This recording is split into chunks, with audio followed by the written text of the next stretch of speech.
نحمده ونصلي ونسلم على رسوله الكريم اما بعد فاعوذ باللہ من الشیطان الرجیم بسم اللہ الرحمن الرحیم۔ سورج اور چاند کی روشنی میں فرق کیوں ہے؟ حضرت اکرمہ نے فرمایا کہ حضرت ابن عباس رضی اللہ تعالی عنہ سے مروی ہے، فرمایا کہ میں تمہیں ایسی ایک حدیث نہ سناؤں جو میں نے رسول کریم صلی اللہ علیہ وسلم سے سنی کہ آپ صلی اللہ علیہ وسلم نے سورج اور چاند کی ابتدائی تخلیق اور پھر موجودہ صورت میں ہونے کے متعلق ارشاد فرمایا کرتے تھے۔ ہم نے عرض کیا ضرور بتائیے۔ فرمایا کہ اس بارے میں رسول کریم صلی اللہ علیہ وسلم سے سوال کیا گیا تو اللہ تعالیٰ نے آپ نے فرمایا کہ اللہ تعالیٰ نے جب مخلوق کو احکام صادر فرمائے تو حضرت آدم علیہ السلام کے لیے کوئی حکم باقی نہ رہا، تو اللہ تعالیٰ نے اس کے لیے شمسین یعنی سورج اور چاند کو جو ہے نور عرش سے پیدا فرمایا۔ سورج اور چاند کو نور عرش سے پیدا فرمایا، اور جس کا نور مشارق و مغارب تک پھیلا ہوا تھا اور جس کے متعلق علم تھا کہ اسے چاند بنایا جائے گا، اور تو اسے سورج سے عظم موٹائی میں چھوٹا بنایا۔ یہ دونوں اس لیے چھوٹے نظر آتے ہیں کہ یہ بہت بلندی پر ہیں، اس لیے ان کی دوری کی وجہ سے یہ چھوٹے نظر آتے ہیں۔ تو پھر سورج اور چاند کو اسی طرح چھوڑا جاتا جیسے ابتدائی تخلیق کی تھی، تو رات اور دن کا پتہ کیسے چلتا، اور نہ مزدور کو علم ہوتا کہ وہ کب مزدوری کو جائے اور کب واپس آئے، اور نہ ہی روزے دار کو پتہ چلتا کہ وہ کب روزہ رکھے اور کب افطار کرے، نہ ہی عورت کو پتہ چلتا کہ اس کی عدت کے دن کب پورے ہوں گے، اور نہ ہی نماز کے اوقاتوں کا پتہ چلتا، اور نہ ہی حج کا وقت معلوم ہوتا۔ اسی لیے اللہ تبارک و تعالی نے اپنے بندوں کے اوپر نظر شفقت فرمائی، فرمایا جبریل کو بھیجا اور اپنے پر کہا کہ اپنے پر جو ہیں چاند کے چہرے پر مارو، اس کے جو حرارت مٹ جائے۔ تو حضرت جبریل علیہ السلام نے چاند کے چہرے پر مارے، جس کی وجہ سے اس کی حرارت تو ختم ہو گئی، نور باقی رہا۔ تو اللہ تبارک و تعالی نے فرمایا وَجَعَلْنَا اللَّيْلَ وَالنَّهَارَ فَمَا آیَتَيْنِ فَمَحَوْنَا آیَةَ اللَّيْلِ وَجَعَلْنَا النَّهَارَ مُبْصِرًا، کہا کہ ہم نے رات اور دن کو دو آیاتیں بنایا، پھر ہم نے رات کی آیات کو مٹا کر دن کو راہ دکھانے والا بنایا۔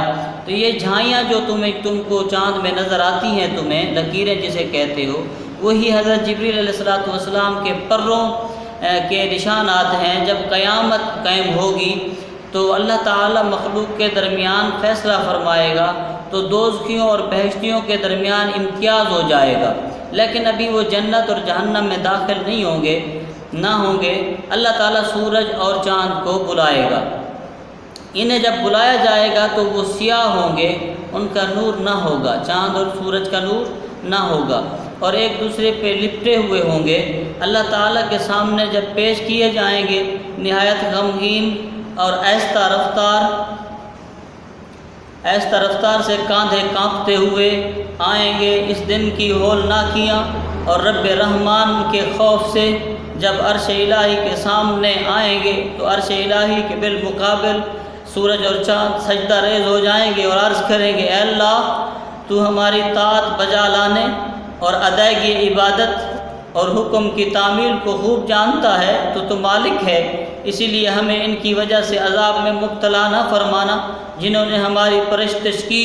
تو خوب جانتا ہے کہ ہم نے انہیں اپنی پرستش کی کوئی دعوت نہیں دی تھی، اور نہ ہی ہم نے کبھی تیری عبادت سے سستی اور غفلت برتی تھی۔ اللہ تعالیٰ فرمائے گا تم سچ کہہ رہے ہو، اور میں نے فیصلہ کر رکھا ہے کہ مخلوق کو پیدا کر کے لوٹاؤں گا، میں نے ہی تمہیں اسی طرف لوٹایا ہے جہاں سے میں نے تمہیں پیدا کیا، تو اس لیے اب ادھر لوٹو جہاں سے تم پیدا ہوئے۔ عرض کریں گے یا رب، تو نے ہمیں کہاں سے پیدا فرمایا؟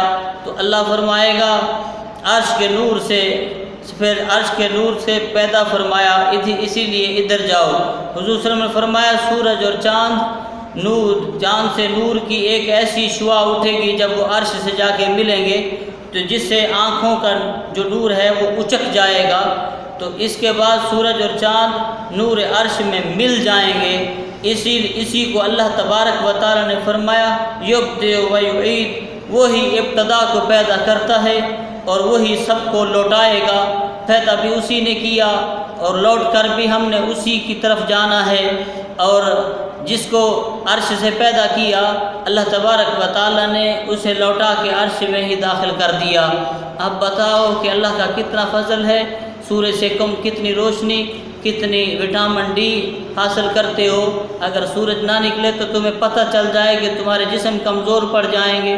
چاند کی چاندنی فصل کو پکاتی ہے، رات کی شبنم تمہارے فصلوں کو پکاتی ہے، انہیں تر رکھتی ہے۔ پھر تم جب فصل چاندنی سے، شبنم سے اور سورج کی روشنی سے جب تمہاری فصلیں پکتی رہتی ہیں، فصلیں جب تیار ہو جاتی ہیں تو تمہارے پاس اناج آ جاتا ہے، تم جو جی بھر کے کھاتے ہو۔ اللہ کی کون سی نعمت کا شکر ادا کرو گے؟ اللہ تبارک و تعالی نے چاند اور سورج کو تمہارے لیے مزین فرمایا۔ اللہ تبارک و تعالی سے دعا کرتا ہوں کہ ہمیں راہ حق عطا فرمائے کہ ہم اس کے اوپر چلیں اور ہماری آخرت بھی سنور جائے اور دنیا بھی سنور جائے۔ اور میں امید کرتا ہوں کہ آپ کو یہ میری ویڈیو پسند آئی ہوگی۔ اگر پسند آ جائے تو ضرور سبسکرائب کریے گا، لائک کریے گا اور بیل آئیکن پر بٹن دبائیے گا، ہر آنے والی ویڈیو آپ تک پہنچتی رہے اور ہمارا یہ نیکی کا کام اللہ کے فضل سے رواں دواں رہے اور چلتا رہے۔ آمین ثم آمین بجاہ النبیین وآخر دعوانا ان الحمد للہ رب العالمین۔